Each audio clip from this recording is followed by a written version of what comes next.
Thank you. I love you too. Thank you. Thank you all very much. I don't know if applause fatigue is covered by Obamacare, but after today, let's put this in perspective. Within about 2.5 hours, the President and the Vice President of the United States have spoken to you. That says a lot about you. So I'm from the federal government here to help you. Thanks for coming. So, as you know, I'm one of the 16 people that ran against President Trump. It didn't take me, I didn't go very far, but I enjoyed the journey. People ask me, how have we come together so well? I said, well, here's the way it works. I've come to like him and he likes him, and it seems to work for both of us. Didn't he do a great job today?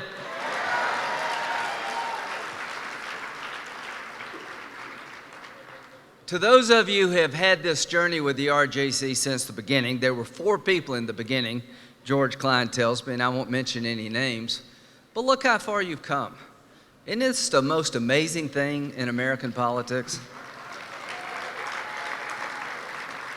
And people ask me, how has the R.J.C. grown so much? I want to thank the Democratic Party for all the help you've been. Without you, there would be no us. So we've clapped about all the accomplishments, but let's just kind of absorb it all for a little bit.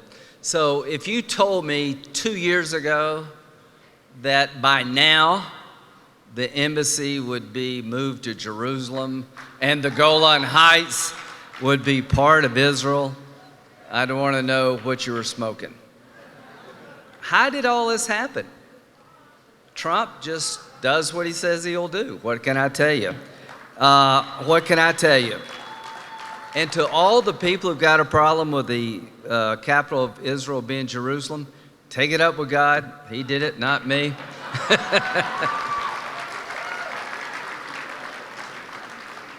And when it comes to the Golan Heights, I don't think we can actually absorb and appreciate to the extent we should how big a deal that is, right?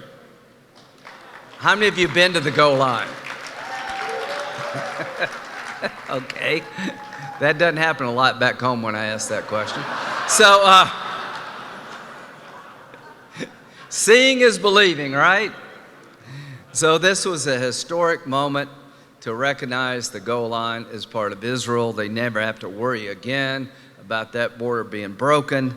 At the end of the day, President Trump has done more for Israel, as we've all said in the last 2 years, than people have in generations. Now, this election coming up is going to be a lot of fun, don't you think? Yeah.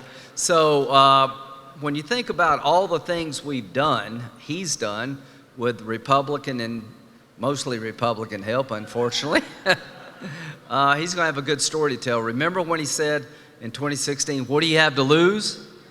Most people said not much, right? Well, if he repeats that statement, what do you have to lose in 2020? A lot. Your paycheck's going to get smaller, the government's going to get bigger, the military is going to get weaker, and the bad guys are going to get stronger. You got a hell of a lot to lose. So we remember that in a couple of years from now, right? So, judges. When it comes to judges, this is the Republican Jewish coalition. The Republican part of the phrase likes conservative judges who understand the difference between being a judge and people in my business. So the bottom line is, when this time is up, he will reshape the judiciary.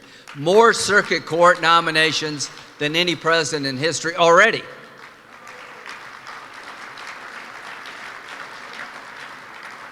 What I like most about the president, he's tough. A lot of people would have pulled the plug on Kavanaugh. He did not.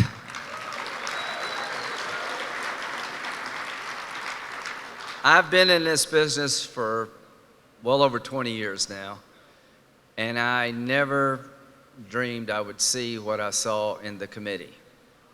A guy I've known for 20 years, Brett Kavanaugh, one of the most decent people you could ever hope to have as your neighbor, much less a judge. Any Republican president would have chosen him. He'd be on top of anybody's list. And the way he was treated tells us a lot about the times in which we live in. And I really do appreciate the fact that President Trump had Brett's back and never gave an inch.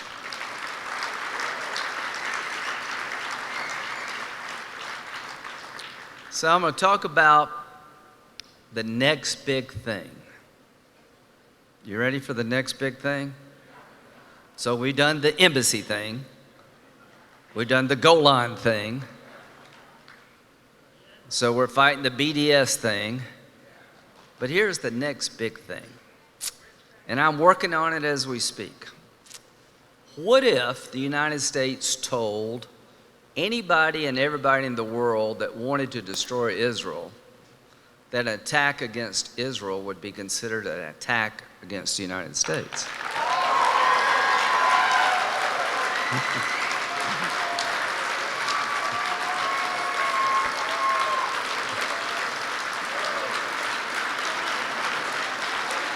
What if?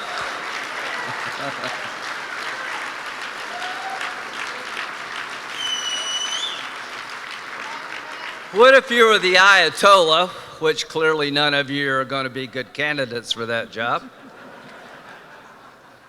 and one of your henchmen came in and said, "Hey, Ayatollah, Trump just said that if our rockets are sent to destroy Israel, even though they came from Lebanon, they're coming after us here in Tehran."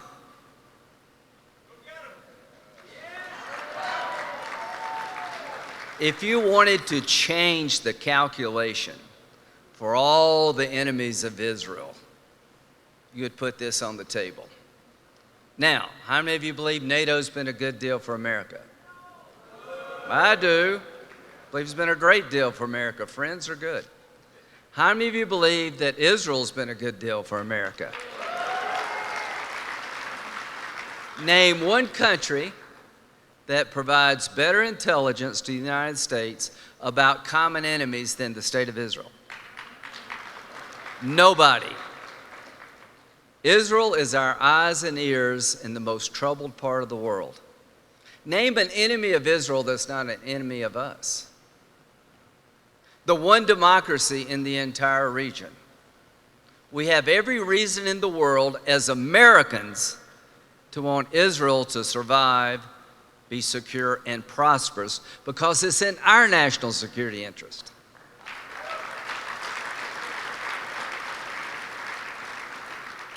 So what if, say next year, we could work out an agreement between the two countries, two democracies, that would say we have each other's back? What if we had a vote in the Senate in a month or so that the Golan is now part of Israel? What if? What if all the Democratic candidates for president voted against that idea? That would be sad, and I hope they don't. So, ladies and gentlemen, we've done a lot in a short period of time, but here's the next big thing.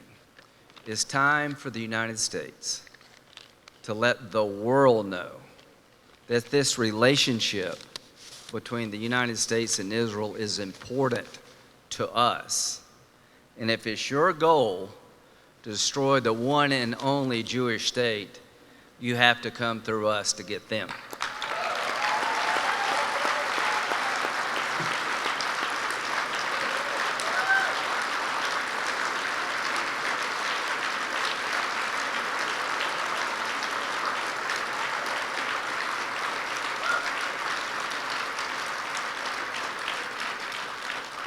So, I'm a Baptist from South Carolina.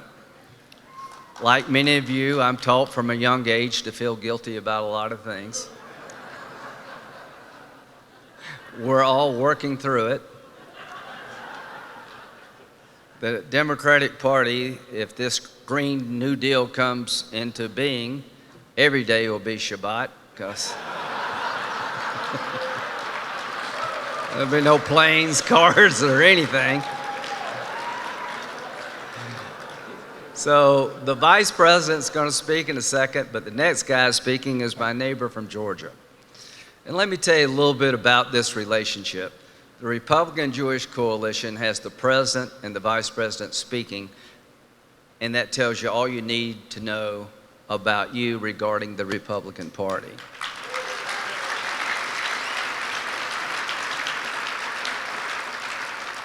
But your next three speakers are not of the Jewish faith. We come from red states, and we have one thing in common. From the time we were small, we were told that God blesses those who bless Israel.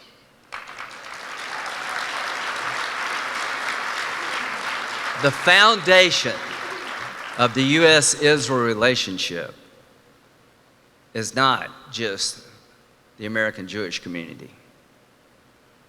It is Christians all over this nation who believe that God has ordained and chosen